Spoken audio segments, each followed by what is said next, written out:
Samantala, handa na rin po ang barong ni Baste Duterte at ang Filipiniana outfit ng kanyang girlfriend na kanilang gagamitin sa inauguration ni President-elect Rodrigo Duterte sa Huwebes.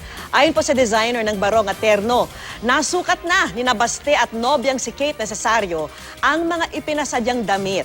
Ilang finishing touches na lang daw ang kailangan para sa mga damit na yan. Yari sa Mindanaoan Silk ang barong ni Baste na may disenyo pa ng isang tribo sa Mindanao. Pinya naman ang ginamit sa terno ni Kate. Ginawan din daw ng barong ang anak ni Baste at Kate. Tulad din daw ng gusto ng mga Duterte, simple lang ang yari at estilo ng mga damit.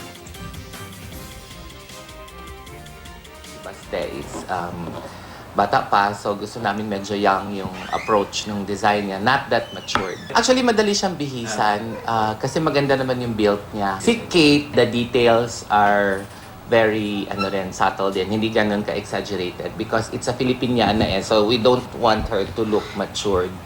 We want her to look her age.